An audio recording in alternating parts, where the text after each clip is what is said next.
संप्रदाय भगवान शिव और पार्वती से चला हुआ है। जी। किससे? शिव और पार्वती। भगवान शिव और पार्वती जी। जी। शिव जी का आदिकाल का नाम है आदिनाथ शिव जी। और पार्वती जी का नाम है उदयनाथ पार्वती। जी। ये उदयनाथ जी हैं। जी। ठीक है। तो उदयनाथ जी का एक पंथ है। जी। ठीक है। वो पार्वती के नाम से उनका पाव पंथ है। जी। तो इसके लिए पाव पंथ के होने से उनका नाम है उदयपा। उदयपा। उदयपा। जी। उदयपा के जलंधरपा। जी। जलंधरनाथ जी। जी। उदयपा, जलंधरपा, हांडीपा, खांडीपा, धोरीपा, नीरीपा, कृष्णपाद और कुमारीपा, जी। ये पाव पंथ के सिद्ध हुए। जी। तो दत्त महाराज के 24 गुरु माने दत्त महाराज ने। जी। ज्ञान के गुरु 24 माने। जी। 24 गुरुओं में जी। पाव पंथ के जो नाथ संप्रदाय के जो साधु हैं, जो सिद्ध हैं, वो दत्त महाराज के गुरु हैं। जी। संन्यास इस बात को नहीं मानता। जी। जी। जो 24 गुरुओं में जी। जो शंकराचार्य जी महाराज के जी। जो शिष्य बने, जी। उनमें देखिए पाद और पार लिखा हुआ है। जी। ठीक है ना। जी। तो नाथ संप्रदाय का अभी कई सन्यासी ऐसा बोलते हैं कि भी नाथ जो पार्वती का रूप है। जी। अभी इनको ये भी पता नहीं है पार्वती हैं या शिव जी हैं। जी। ठीक है। अभी आदमी कौन है और औरत कौन है, ये तो औरत और आदमी से ही पता लगेगा कि आदमी क्या और औरत क्या है। जी।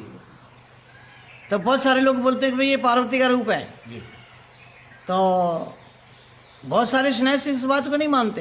जी। सन्यास के जितने अखाड़े हैं जी। वो सभी मड़ियाँ जी। नाथ जी के नाम से चलती है। जी। सब नाथ जी ने मड़ियाँ दी हुई है। दरिया नाथी ने। हाँ, जितने भी नाथों की मड़ियाँ हैं वो सब मड़ियाँ नाथ जी ने। 52 मड़िया। हाँ, 52 मड़ियाँ हैं। जी। 51 मड़ी है इनकी। 51 मड़ी नाथ जी ने शंकराचार्य जी को दी थी सनातन धर्म की स्थापना करने के लिए। जी। बौद्धों का जब प्रचार था, बौद्धों को खदेड़ने के लिए जी।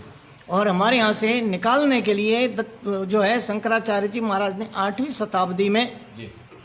इसकी स्थापना की थी। जी। जब गोरक्षनाथ जी महाराज ने नाथ संप्रदाय में शंकराचार्य जी महाराज को सहयोग दिया, उनका समर्थन किया, समर्थन करने के बाद में मड़ियों की स्थापना किया, मड़ियाँ इनको दी कि पुनः सनातन की स्थापना करें। उसके लिए तो 51 मड़ी संन्यास को गोरक्षनाथ जी महाराज की नाथ संप्रदाय की दी हुई है। 52वीं मड़ी गोरख मड़ी है, वो मड़ी स्वतंत्र रखी थी। उस मड़ी को वापस हथियाने के लिए, कब्जा करने के लिए भी 52 मड़ियाँ हमारे कब्जे हो जाए, जी। इसके लिए सन्यासियों ने वहाँ भैरू छोड़ा था। जी। जो नाथ जी के भैरू ने वहाँ उस भैरू जी को बांध दिया था गोरख मड़ी में। आज भी सोमनाथ के पास वो भैरू बंधा हुआ है, वापस गया नहीं लौट के, तब वो मड़ी स्वतंत्र रही। सच्चाई ये है।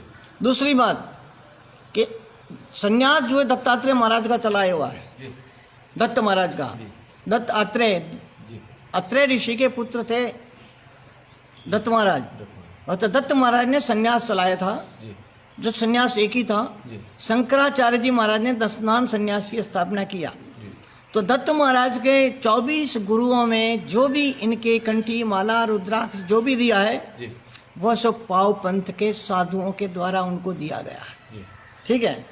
इसीलिए गोरक्षनाथ जी के और दत्त महाराज के संवाद में जी। गोरक्षनाथ जी को और दत्त महाराज को समान संज्ञा दी गई है। समान संज्ञा इसलिए दी गई है जी। कि इधर दत्त महाराज थे, इधर गोरक्षनाथ जी महाराज थे, और उधर बीच में एक औगर था। जी। ठीक है। जी। तो उधर से चलम चलती थी, जी। तो औगड़ बीच में दम लगा के दत्त महाराज को देता था, और उधर से वापस चलम आती थी, दम लगा के वापस गोरखनाथ जी की तरफ पहुंचाता था। जी। इसके लिए कहावत कही गई है कि दत्त गोरख की एक ही माया, बीच में औगड़ समाया। इसलिए कहावत है औगड़ जो है अनगढ़ स्वरूप है। क्या है? अनगढ़ स्वरूप है। जब तक कान में कुंडल नहीं होते हैं तब तक वो नाथ नहीं कहला जाता है, वो अनगढ़ है। ठीक है।